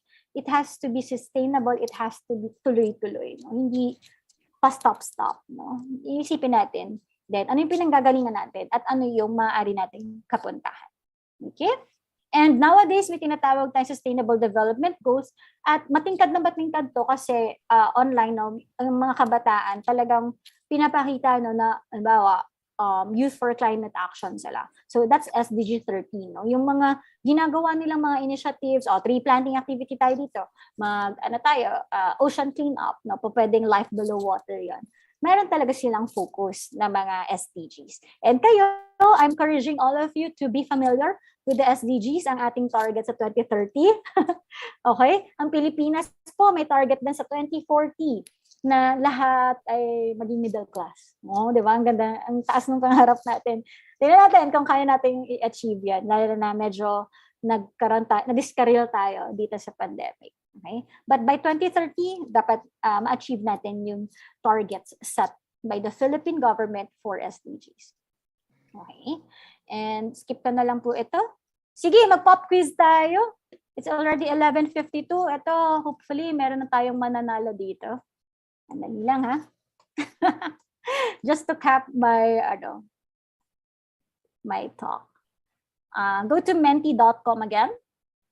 Using the same code as earlier. Ayan, nakikita ko na. Ang bibilis niyo, ha? Okay. Hingi lang po ang konting time pa, ha, para ma-wrap up lang natin. Okay. So, 37, 38, 39 people are in.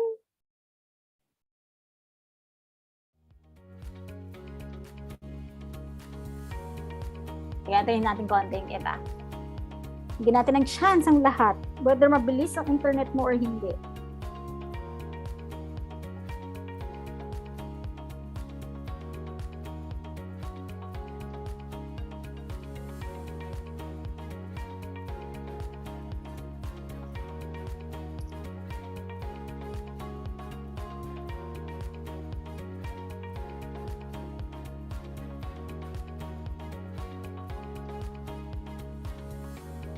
Sali na. May papadala tayong prize sa winner. Sana lumabas yung winner.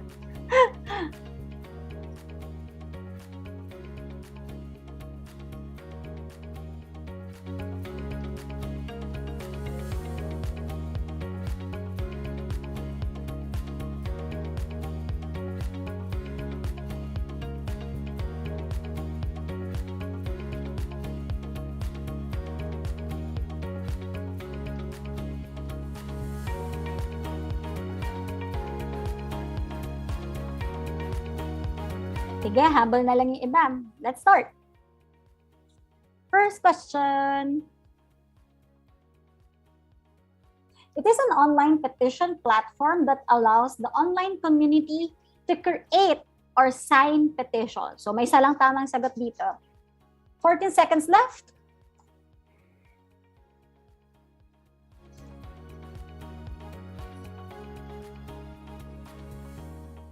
Four questions lang yata ito. Nakalimutan ko yung isa. Alright, the correct answer is change.org. Okay, 57 of you got it. Mamaya makikita natin sa dulo kung sino ang nanalo.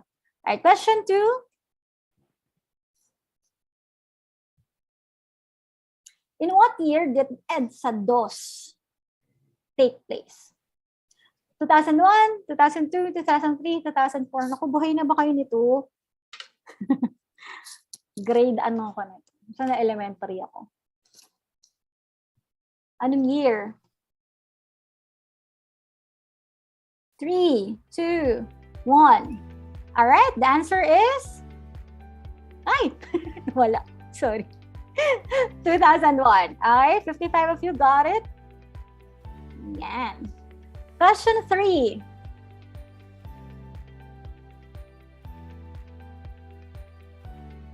It was a series of protests against the misuse of pork barrel which took place on 22 to 26 August 2013.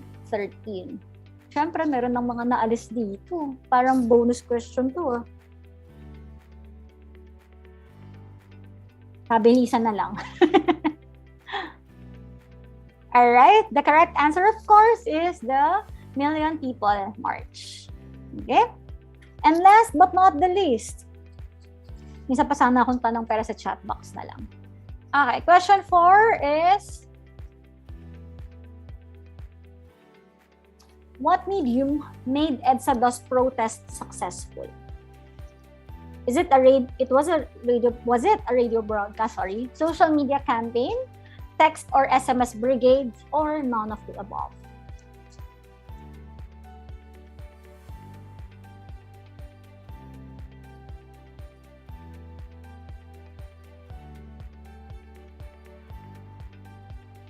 Alright? Bata pa nga kayo nun. Guys, text yun. Text lang dati. Okay, tingnan natin kung sinong nanalo. Naku, kaya lang, mga avatar names na. Tingnan natin kung totoong name. And please tell the secretariat, no, sino Miss Janice, kung sino yung nanalo, who were. Atay, no? Tay, marami. Oh gosh, ang dami pala nila. Alright, screen cap natin to.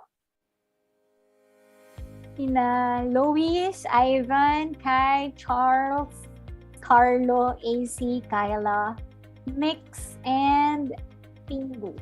Dami kong papaprize. Anyway, good job, guys. Sige. While I'm preparing my last video or last few slides, kindly type in the chat box the answer to this question. Which radio station did Cardinal Sim used to call on the Filipino people to support the rally against then President Marcos Sr.? Anong radio station? Kaya ito.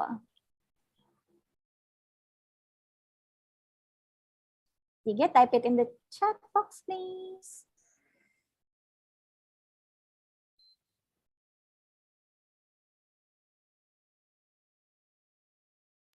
Yes, the answer is Radio Veritas. No? Kasama yan sa history ng media, wag natin kakalimutan. Yan. Okay, kahit religious yun na station, so, meron din silang role as watchdog of the government. Alright, and the role of ICT in recent history, so makita natin mula nung EDSA 1, wala pa social media nun. So itong mga pictures kagaya nito, sa tito ko to na picture, nandyan siya actually, na-crystallize na to sa dyaryo, tapos nung na-digitize siya, kumakalat na rin sa social media na yung tayo na yung mga natututo tungkol sa history natin. We also have colored photos na nung EDSA DOS, and Million People March. Ito Million People March, kaya siya naging case study kasi ang nangyari, tawag dito, gumawa lang ng Facebook event, yung mga protesters, tas nagtawag sila, punta tayo sa Luneta. Okay? And ang target, 1 million people to protest against the misuse of pork barrel funds. So, marami naman din yung nakarunting nun, although hindi nga na-hit yung 1 million. And then, in 2013, when Yolanda struck the Philippines, actually may isa akong friend, wala siya noon, tapos hindi na namin alam kung anong gagawin namin. And ang sabi, meron daw platform yung Red Cross for calling for help para malocate yung mga tao. And nahanap naman siya. May mga ilang friends na dito na nag-chat, nakausap ko rin sila. And nung nahanap na siya, through Messenger ko rin nalaman. And yun, thankfully, And we also have petition platforms like change.org for checking on the government, checking on companies, private companies na maaaring nakaka-cause ng harm sa ating environment. Yan. So petitions. And last but not the least, I want to show you a really quick video. Pasensya na sa overtime, medyo talaga challenging din ang ating ginawa ngayon, na pagpapaikli. Pero this is a 3-minute video. And if you have questions, kindly throw them. If hindi ko siya masagot ngayon, sasagatin ka siya through email. Okay, promise yun. All right. And, what's the essence of ICT in development? a quick video from the United Nations. Today, information and communication technology, or ICT, the internet and the mobile revolution have changed how we do things. Everything is going online. Think instant data access, social media, e-commerce, mobile communication, cloud computing, and the Internet of Things. In our globalized, knowledge-based world, the spread of mobile phones, communication systems, and internet infrastructure has had a big impact on trade and development. Information and communication technologies are critical tools for job creation, e-commerce, and economic growth. The production of ICT goods and services is an industry in itself. There is, however, a long way to go before everyone is able to participate in this evolving information economy. It is essential we have strategies and partnerships in place to help developing countries and transition economies grow their information economies so everyone can participate in line with the United Nations 2030 Agenda of Sustainable Development. The United Nations Conference on Trade and Development, or UNCTAD, assists the governments of developing countries towards this goal. It does so in collaboration with many partners, including international agencies, donors, the private sector, and civil society. In order for governments to foster productive and inclusive use of ICTs, they not only need physical infrastructure, but also the right policy, institutional, and legal frameworks to help generate trust online and thereby more productive use of ICT. These are areas where UNCTAD makes a difference. Drawing on over 15 years of experience, we help countries put policies in place to increase their participation in the global information economy. We provide research and analysis on ICT trends, developments, and growth. In response to requests from developing countries, we help develop inclusive ICT strategies, better ICT data, and competitive legal frameworks for e-commerce. We provide guidance on how small enterprises, including women-owned ones, can seize ICT-induced opportunities to strengthen their businesses and reach out to customers. We also provide governments with opportunities to share experiences and build consensus around the key issues relating to the information economy and e-commerce. UNCTAD's mission is to support the growth of the information economy in developing countries and transition economies. To find out more, visit our website, follow us on Twitter, or send us an email. United Nations Conference on Trade and Development. Prosperity for all. And that's it for my bit. Salamat, Osa of Ateneo Deñiga University, you guys, for being here, for spending time. And pasensya na, no? So nakuha kong time from your lunchtime. And I hope to be able to answer your questions kahit offline. Salamat po. Pagpupugay po, Ms. Javier. Thank you so much for informing us and introducing us to these amazing tips and techniques that we can use on our platform to the next level. Okay, with that, guys, let us proceed with the next part of our program. This is the open forum where you will have the opportunity to clarify your queries and a concern and raise some questions to our speakers. You may click the raise hand button and open your cameras and mics when you are recognized. Or you may type in the your question in the chat box. So let us begin first with our live reactors. May I call in Miss Lori Kirapo po? Hello po, can you hear me po? Yes po. First, I'd like to begin by saying that we remember. What happened last May 9, 2022, we bury it in our hearts and in our minds. We will never forget. The recent national election affirms, if not compels, that digital media is the main vessel for social change. Folks, as what we may name those users who are using their social media platforms to spread awareness, touch on social issues, and protect human rights, especially of those marginalized groups. Indeed, we have come a very long way from the initial use of social media as a source of our entertainment. We have seen people from different walks of life supporting one another through digital media. What we see, hear, and feel on it transcends to how we perceive life, how we love our country, and how we uphold our values in real-time face-to-face interactions with our people. The words tumindig and titindig took its role as it became prevalent across social media platforms.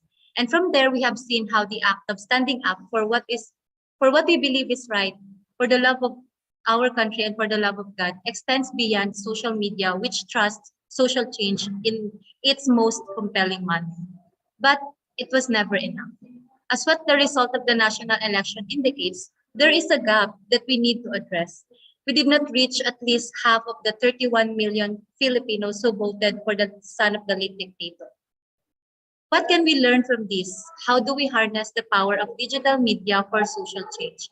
And as profound as it may get, we have learned such lessons from our speaker from today. And we acknowledge that, and we are now compelled to apply that in our day-to-day interaction with our people. With this, we acknowledge the prevalence of hate and disinformation, wherein the latter causes the former. With its immeasurable scope and heedless convenience, the validity of information exchanged on social media poses quite a challenge to uphold.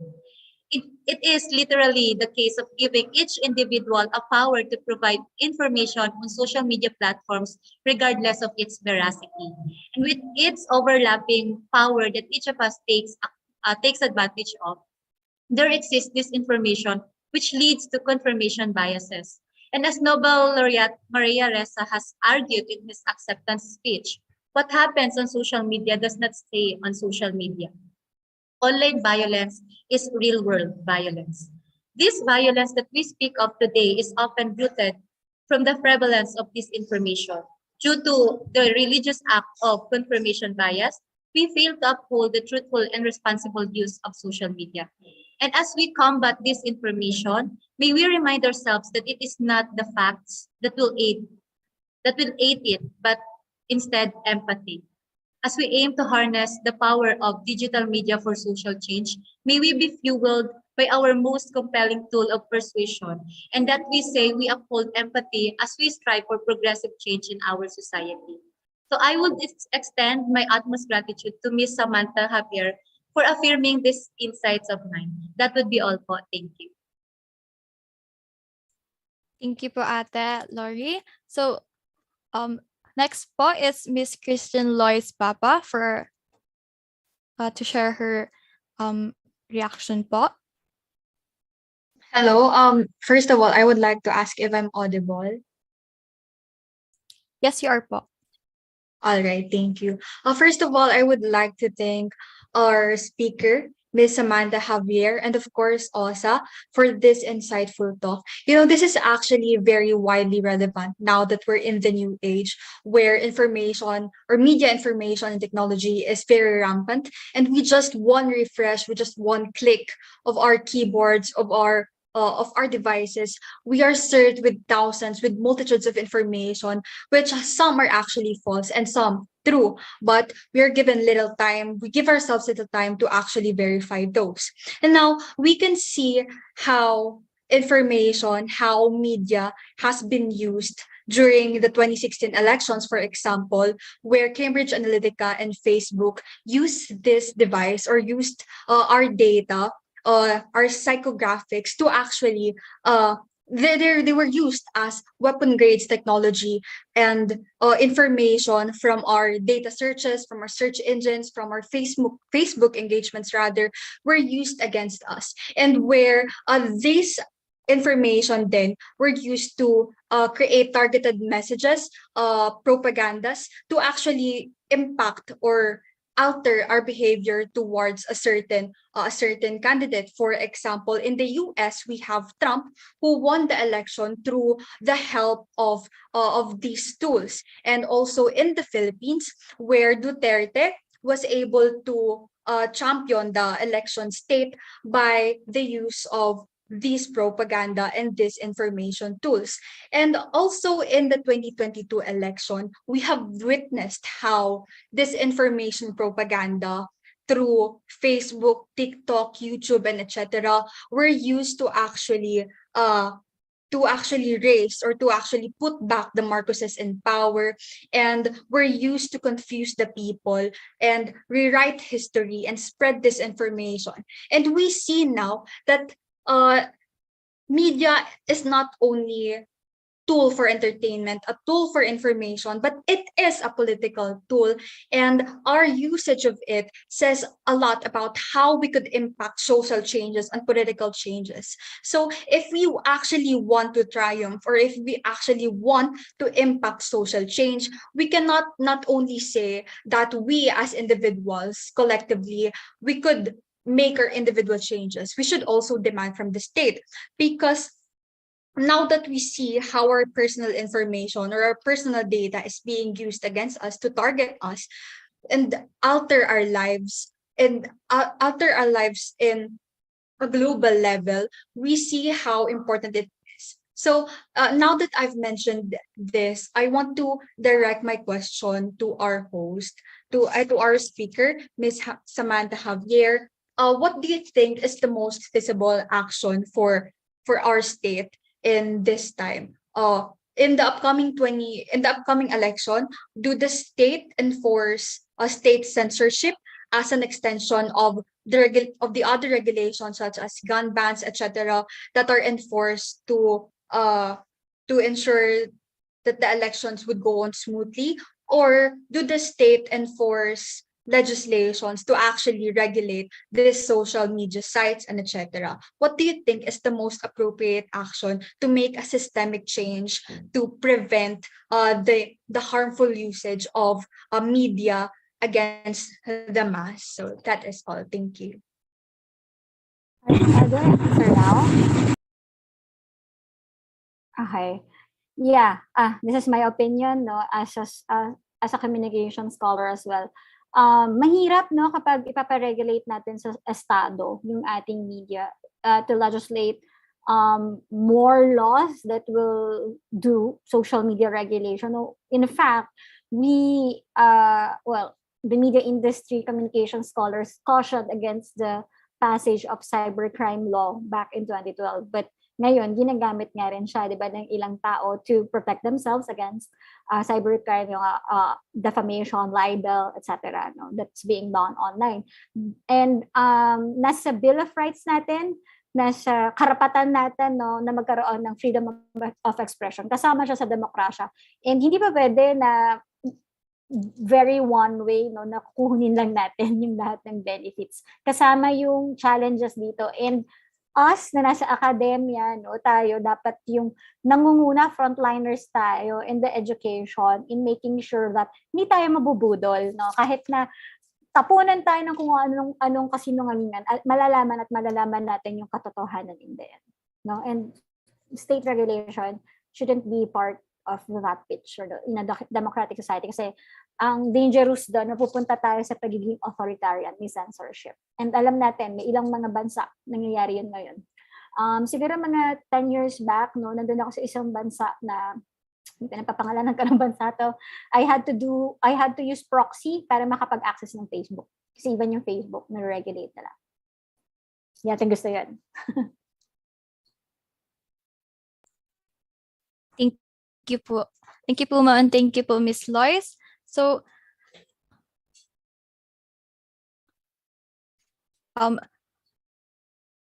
now we'll ask po, ma'am. We have a question po here, ma'am. As a business student right now, what social media platform should I use to promote my business? Is there any great social media platform po? Walang isa. Oo, ako rin business, woman din ako. So, as an entrepreneur, you have to know your audience, and yung audience natin dito, pwede yung investors, pwede yung clients, no? So, kung walang bibili ng produkto natin or ng service natin kilala nasaan sila, maaaring nasa Instagram pala sila, or nasa Facebook, or mas naglalazada Shopee sila, kailangan makilala niyo sila. So, walang isang sagot. Ang sinasabi ko lang, yung mga online profiles natin, they can be your brand ambassadors as well. No? So, hindi lang tao ito. Yeah. Hanapin nyo kung nasaan yung kliyente. Thank you po, ma'am. Last question po, ma'am, is what with our current situation po, before po the last question po, may isa pa po tayong reactor. May I call on Miss Pauline Jean Barcia po? Hello, am I audible? Yes po. Hello po. Ayan, hello everyone. Ayan, based on the talk, I think one key takeaway na lang na I think we should remember is that the information or like this new technologies that we have shouldn't be taken as one way or shouldn't be taken just as a singular thing that's just there, like use it for entertainment, for communication and everything. It has impacts, not just on those technologies per se. It has impacts on the lives of the people on ground. So regardless of the thing you do there, we always have to like think. For example, once we saw news, for example, we really have to do fact checking in order for us to be spreaders of the truth. Like, diba? It's important that we will be truth tellers in our own ways and not just just disregard things and just like consume media because we are consumers basically. You have to take on the responsibility as well. So I really like how Ms. Sam pointed out a while ago that we have a role to fulfill. We can't just be, that has to be a two-way responsibility between us who is benefiting from this particular platform. And yeah, we have a responsibility basically to like take all that because we cannot just democratize information if those information that we are democratizing are information that are based on lies, that are based on like on like a certain individual, for example, who wanted to like tweak certain forms of narratives and those types of things. So parang I think I wanted to highlight na lang din that this battle is like a battle of numbers kasi what is happening right now is that when a certain lie is being like spread very very wide on a larger scale, it becomes the truth to the mindset of people, especially those who do not have access to media literacy, who doesn't know how to fact check, who doesn't know how to verify, or who doesn't even have time to verify information. So I think let's do our part na lang to ensure that we combat these types of things because I think as much as we wanted to make, like for example, Facebook accountable, since they are also one of the individuals in question, for example, for these types of things, for the breach of our data privacy and things such as that. I think it's harder for them to make accountable because they have like the leverage right now. They are powerful. They have like the money, the resources, the connections, the networks, and all those types of things. But it's not hopeless. I think there's a light into it. So long as right now people are already becoming politically aware, there are a lot of campaigns for fact checking, for in combating disinformation, misinformation, and even malinformation. So I think let's just like support all those individuals, and we can do something. We can have like the power to do something about it. So that's for me. Thank you. Thank you po, Ate Pauline, and our reactors din po for their wonderful insight. Back to ma'am po for our final question po. No, for with our final question po, the question is, with our current situation, how essential do you think social media is influencing or altering our political atmosphere? Hirap, no? Ako rin yung last week pa ako natutulala. Hindi ko alam, where did we go wrong? Di ba? Bakit may historical denialism and historical revisionism amplified, no? Hindi natin sinisihin lang yung social media, no? So, yun lang din yung caveat ko, guys. No? So, even in our own social networks, alam natin pervasive yung historical denialism din. And kakabit nun, no? Kung hindi natin alam yung history natin, mahihirapan tayo mag-move forward. Okay? Ngayon, ang challenge ko na lang din sa atin, no? Alam natin na yung mga frameworks na ganito na nangyayari yung malakihan, no, na machinery ng disinformation, not just in the Philippines, but worldwide, no, especially in populist governments. mas matindi na kailangang hindi natin bitawan, no? Yung pagiging truth. Kung meron silang troll farms, maging tayo, truth warriors tayo, on a daily basis. Huwag tayong mapagod. Alam ko nakakapagod mag-fact check from time to time, no? Kaya lang, walang mangyayari kung bibitawan natin yung ating krusada kasi hindi natin ma-achieve yung gusto nating i-achieve na lipunan kung saan malaya tayo nakakapahayag ng ating opinion, malaya tayo nakakapili ng mga leader na deserve natin, no? Kung bibitawan natin as early as now, papunta pa lang talaga tayo sa exciting part. Nag-uumpisa pa lang tayo. So ako, on a daily basis, yun lang yung masasabi ko. Mahirap talaga, very challenging na yung magiging conscious effort, no, na mag-fact check. Wag na starve the trolls, no? Wag na patulan. Alam ko nakakagigil talaga minsan. Ang sarap sagutin, makipagbardagulan, pero walang mangyayari. Kikita lang sila ng kikita. May thrive lang yung industriya nila. We have to promote yung mas reliable sources. Check what you consume, no? So kung ano yung nasa feed mo, no, you are what you consume. Garbage in, garbage out. If ang i-consume natin puro propaganda, ganun din yung masasabi natin on a daily basis. Ganun yung paniniwalaan natin. If we're looking for certain truths, no, ito yung inahanap ko kung may pa-provide nitong propaganda machine na to, maniniwala ka doon, no? So wag nating sisihin ng mga tao, mas ang kailangang accountable dito yung malalaking media companies and social media companies, no, na nag-perpetrate na tong na to. Alam na nila na nangyayari pero pinabayaan, 'di ba?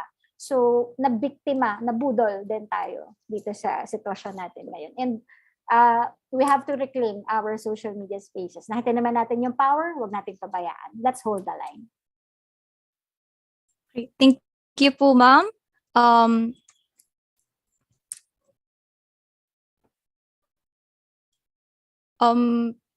And that concludes our open forum po. Before we officially end our program, we would like to express our greatest and sincere gratitude to our resource speaker for joining us today through this certificate of recognition.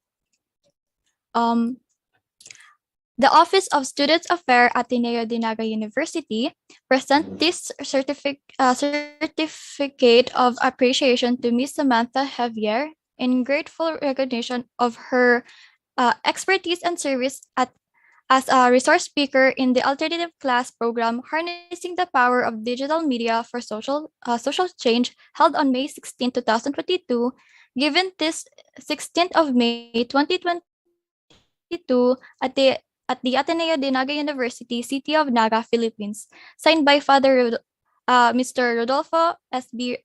Virtus Jr., Director of Student Affairs, Ms. Janet B. Badong Badilla, Executive Director of Mission and Identity, Dr. Alfredo C. Fabay, Vice President of Higher Education, and Father Roberto Ian Rivera of the Society of Jesus University President. May request everyone to turn on their cameras for the documentation and picture taking.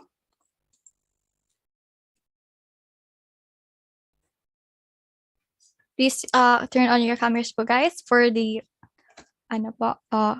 picture taking. Okay. Open po ng camera. Okay, wait lang.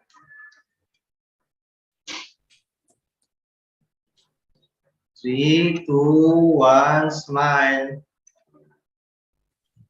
Isa pa. May mga hindi pa naka-open dito sa page 1.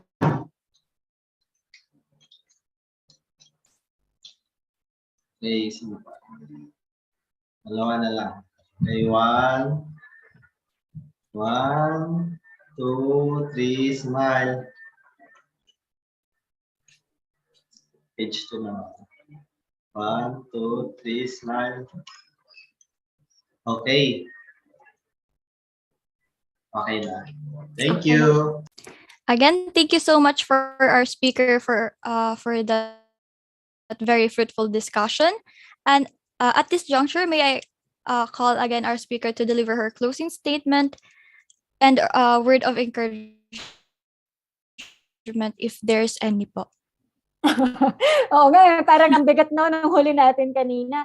So guys, nakita naman natin no, we asked for social media to help us be more connected socially, politically, economically, no, magkaroon tayo ng mas maraming oportunidad. Nandyan, meron siyang mga benefits, but then again, meron din siyang mga challenges. So we just need to rise above these challenges. Madaling sabihin, mahirap gawin, I know, but tulong-tulong tayo, no? Wag nating itong nararamdaman natin, nagkakaroon na tayo ng sarili nating echo chamber. We have to be very, very conscious to get out of this, no? Sama-sama tayo dito sa laban na to against disinformation, against changing the narratives to other people's advantages. Yung pagsasamantalan tayo pare-parehas. So siguraduhin natin na tulong-tulong tayo. Umpisa pa lang ng laban, no? Yung mga makakagraduate soon will welcome you with wide arms sa professional world. Kung maging entrepreneurs kayo, no, maximize the power of ICTs.